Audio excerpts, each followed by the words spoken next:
So the world knows that the Suns got DeAndre Ayton, right? Our first round draft choice, by the way, for the Sports Bite segment happens to be Jody Ayler. And Jody from Fox Sports 910, what time am I going to listen today? 4 p.m. 4 p.m. We're going to be getting it done. Drive time. Working, drive time. Piping it up with the folks. That's how we do it. But this is a good day for you in particular, isn't it? I mean, whether it's sports or news, you're really not supposed to, in our business, show bias, no matter what you think.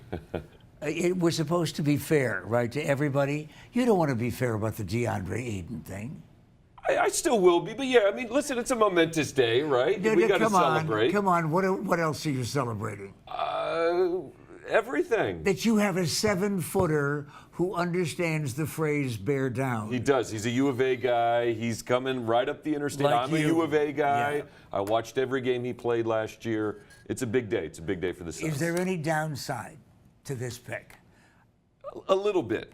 And it's a bit of a stretch, but the NBA right now is not built on big men. If you watch the NBA Finals, it's 6'7", 6'9" guys that dictate it. So I think the only question is, and it's kind of crazy to ask in basketball, can a 7'1" guy be the focal point of a team?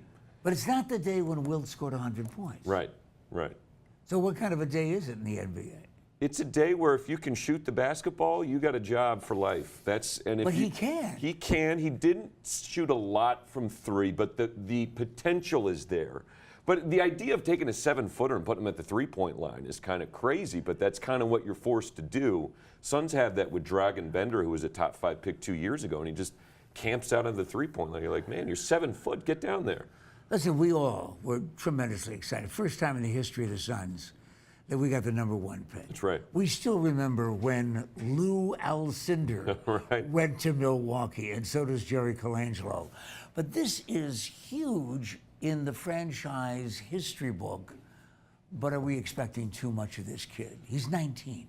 Yeah, you're right. I think everybody should be excited, and today is the day where anything is possible because we haven't seen any games. We don't see what happens. Expectations need to be tempered a little bit. Hakeem Olajuwon, he gets compared to. Hakeem Olajuwon is one of the all-time great big men in NBA history that affected the game offensively and defensively.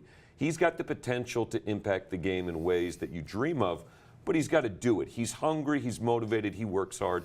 It sounds like it's going to work out. This is a guy that won the genetic Powerball lottery twice. He's 7'1", but he plays like a guard, so it's an incredible combination. And of he's skills. home in Arizona, and yes, that includes Tucson. Right.